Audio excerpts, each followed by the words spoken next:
Hey BookTube, my name is Hannah and this is my 2025 Reading Wrapped. This is the PowerPoint that my book club will be presenting to each other just for fun to talk about what we read last year. I'll put the slides over here so you can read them a little bit better, but I want to tell you a little bit about what my reading was like last year so you can see if I might be a reader who you want to follow this year. The first is our reading goal. My reading goal is always 100 books. And this year I hit 267 books.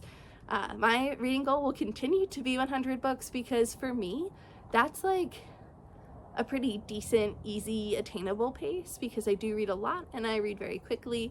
And anything beyond that 100 books point just feels like a bonus. It feels like a reward. And I want to keep my reading pace at no pressure because it's enough. I read a ton of genres this year. My top two probably being cozy fantasy and magical realism. I really have less interest in any book without magic. You'll see that reflected in my top 10 reads of the year as well, but I do have a lot of cozy fantasy and a couple of cozy mystery this year. I also got into fan fiction in a big way this year and read a number of fan fictions. I also have a fan fiction TBR for 2025, so if you are a Dramini lover, stick around because I would love to share them with you. I also read a lot of fantasy. That's kind of like my go-to. I don't so much like the old man fantasy. I like more modern fantasy. I loved So Let Them Burn and books similar to that this year. And I did dabble in horror for the first time ever, and I mostly enjoyed it. And that was mostly due to my friend Kelsey, who is a huge horror reader, and to Brett Mitchell Kent, who sent me his soft horror book. So I am easing my way into horror, but only the wimpy stuff. I also read a number of romance books this year. I particularly like romance books as audiobooks. I think it's kind of comforting and sweet, and I've read some excellent ones this year. It didn't make it into my top 10, but Chloe Lise's Bergman Brothers series was like a week-long binge for me. I absolutely loved them, and I thought it represented a really loving romance in a really, really well-done way. And I read graphic novels for the first time. I read these graphic novels, which were basically my first ones ever. In 2025, I'm hoping to explore manga. But while my mind reads text on a page very, very quickly, it seems to have a very hard time tracking where to go next with a manga. So we'll be learning. We also talk about some did you checklist items. I read ebooks, audiobooks, physical books. I read lots of books that released in 2024. I read over 150 arcs through NetGalley in 2024. I think I'm probably one of their more active users, but who knows? And I did reread a series this year. I also read some nostalgic childhood favorites. So I ended up accidentally checking off everything on this list. In terms of how many books I still have on my shelf, that is not something that we're gonna talk about. Not a ton, but I have a bunch of nonfiction reads that I want to read at some point, and a bunch of books just kind of scattered around in different stacks.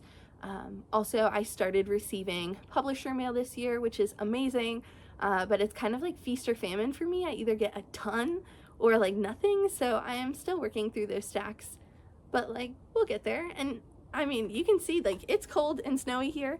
My dog is literally laying in a pile of snow on the ground right now. It is important to have a physical TBR in case we get snowed in. So I'm really just preparing for a snowy day. Now it's time for my top 10 reads of the year. Okay, I want to be clear. The rankings from 2 through 10 are vague, and I really just did it for this PowerPoint. They were all amazing.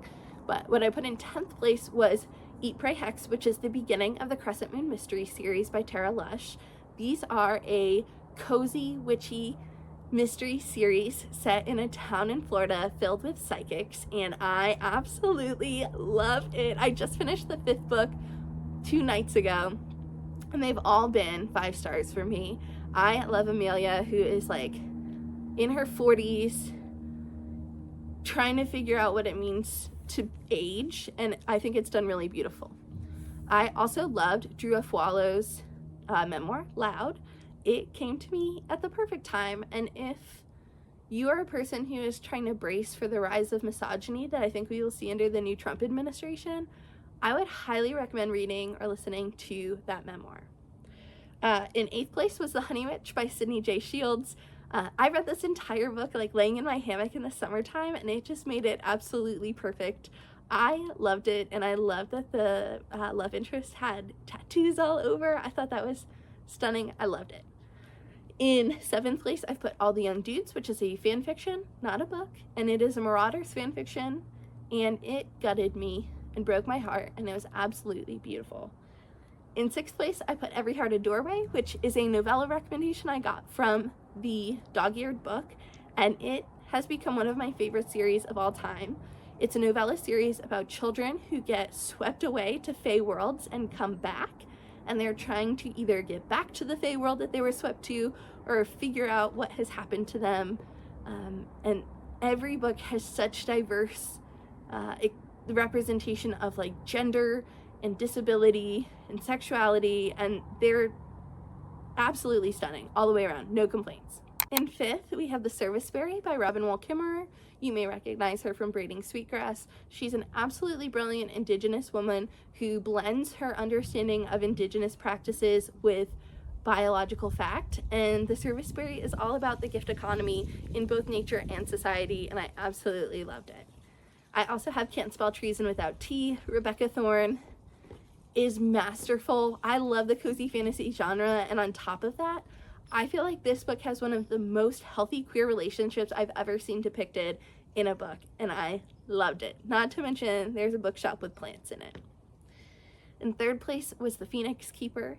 I love this book, and I really thought that Isla has the closest representation to what I've seen of anxiety in comparison to my anxiety experience.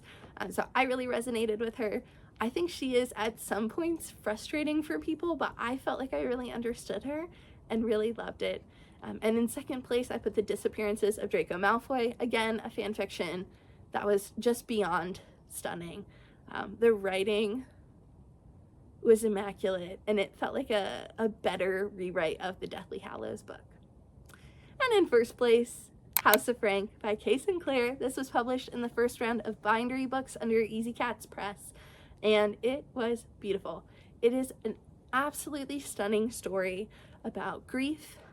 When one sister loses her sister, she promises to bring her ashes to the House of Frank solarium to have her ashes turned into a tree. And when she makes good on that promise, she finds that House of Frank isn't quite what she thought it was, and that maybe they need someone just like her. There's a sapphic romance. There is another grieving character, so you see like different facets of grief, and a really, really beautiful found family, which is my favorite trope of all time. So I thought this was perfect. I think it would be good for just about any reader, and I am never going to stop recommending House of Frank. And to round things out, our goals for 2025, mine are very simple. First, I want to read at least 100 books. I think for me, that is very, very feasible. I also want to read through some of Toni Morrison's backlist. So every month in 2025, I will be reading one Toni Morrison book. I think I will be starting in January 2025 with The Bluest Eye. And finally, more magic. Whether that is books with magic in them, books about magic and witchcraft, or books about science that explain the magic of the world around us, I am desperately seeking more magic in my year. In fact, my theme for 2025 is Make Magic, and I'm hoping that these books will inspire me and help me to do that. I do want to add one honorable mention on the theme of making magic. I recently listened to an arc of Jennifer Love Hewitt's book Inheriting Magic, and that really solidified my theme for the year. It's about how her mother inspired a childhood full of magic, and when she passed, she was afraid that the magic would go with her mother, but instead she realized that it was something that she inherited. And I think it is both a story about grief and becoming a parent, but also a story about like really tangible ways to bring whimsy into your day-to-day life. So while it didn't quite make the ranking, I would definitely check that out as well. Thank you for joining me.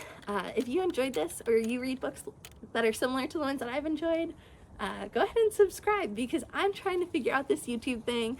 If you have any feedback, I also am open to it because I have no idea what I'm doing. And I hope you have an excellent night.